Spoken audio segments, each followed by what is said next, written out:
right, we're back up and recording now, so we can get some Bronco talk. Hey, Yeah. hey about them Broncos, here, WMU. Where you fight for brown and gold.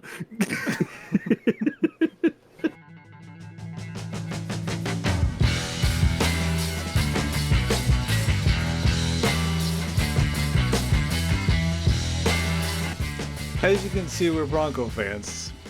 Yeah. Western Michigan University. Let me try that again. Western Michigan University in Kalamazoo, Marriage. Michigan. Yes, Kalamazoo is a real place, by the way. You should visit it. It It's is. pretty cool.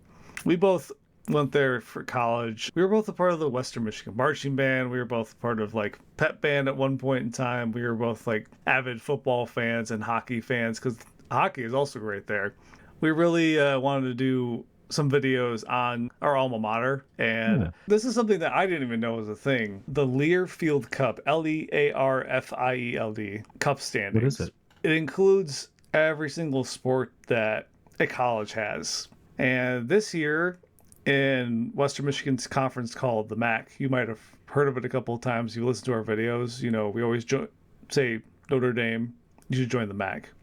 Well, that's the Mid-American We say that. Conference. And that's what We say Western Michigan is in. And they actually have first place this year in the Learfield Cup. The Broncos won 13 conference championships, and 6 teams made their NCAA tournament appearances. First time the Broncos have ever clinched this spot. I don't know how long the Learfield Cup has been around. That's a different question for another day. 'Cause like I said, this is the first time I've ever heard of it. Same That's here. a really cool thing. In a year when our favorite sport, college football, you know, didn't do super well at Western Michigan. It was, 4-8. You know, it's a rebuilding year. It was just kind of what it was. It's really cool to see that so many other sports at our university did amazing. I don't know. It makes me feel all warm and fuzzy inside. So I want to, yeah, that is really cool, and I'm actually really happy about this. This makes me happy at a personal level. Yeah, they're number one in the MAC, and that's super cool. And the point that I was trying to make was that the athletic department at Western Michigan never felt like it cared about its own sports. They always kept trying to find ways to get people that are just friends of friends of friends to become coaches and directors and program teams, and it's just like, we care about the people we know, not about the athletics that we are promoting. And I feel like the last few years that has been changing a lot. That the atmosphere at Western has been evolving and getting better and better and better. And I don't know the history of Western Michigan that much. I mean, 2001 is a long time. That is 23 years. I'm super happy that we got this, and I think that that's a turning point for the athletics. Kind of leads into other conversations too. If they got number one in the MAC, how far can a program go to improve their athletics? And are their athletics actually strong enough to take on a Power 5 league or a Power 3 conference league? Really cool talking points.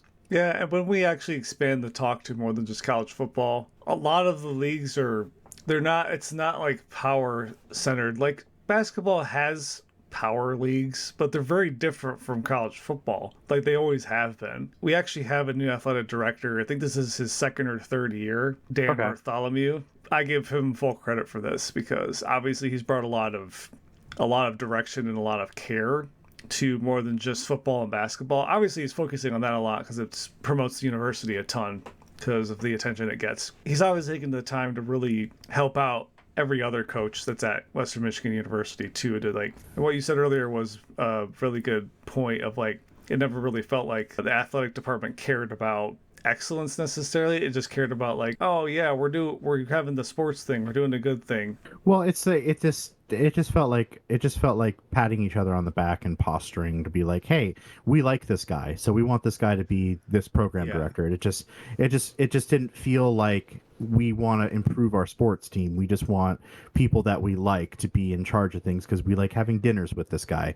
Like it just felt like posturing the entire time. That is an observation I have made, and it is also based upon like the decision making process that we came, where it's like this coach was really interested in joining our program as like this director or this coordinator, and this guy like, no, but we chose this guy because he knew Bill Cubitt, and Bill Cubitt was an old head coach and stuff. And I kind of felt like that was just the decision making process that kept happening over and over. Who did you know?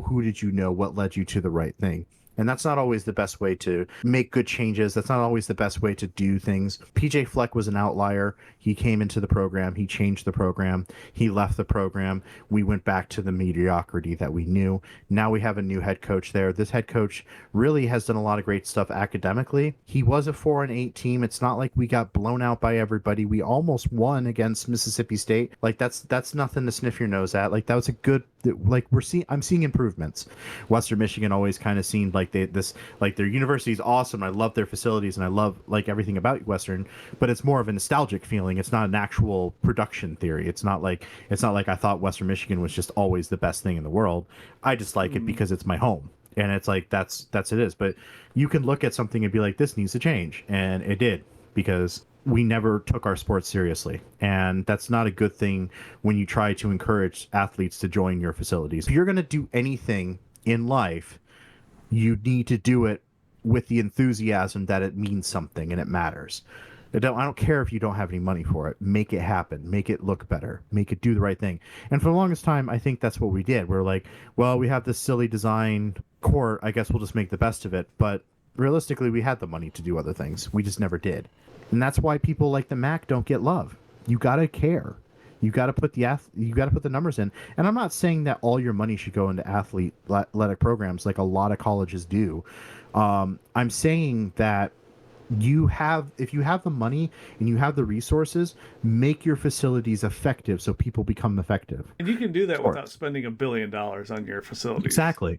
Like Texas A&M, you spent $487 million on a facility to play football. How well is that going for you? Like that's not what you want. I'm just saying, like Western is the exact opposite problem. Like now, like, you know, these are pendulum differences. You have this side where it's like you spend way too much money and you don't have anything to show for it. And then Western's like you have no money and you definitely don't show anything for it because you don't put any time and effort into this. Make people care about your facilities. Make people care about your programs. And the way to do that, and actually that's where like PJ Fleck was successful. He rebranded that football stadium. Waldo looks a lot better when PJ Fleck was there than it ever had in the past. And then the football team was energized. The marching band was energized. The fans were energized. We actually had a crowd of people because most of the Western football games I played before PJ Fleck was a stadium full of 1,000 people when it can house 33,000. So thank you for watching. We like our Broncos. All right, take care, everybody. Bye-bye. Bye-bye. Later.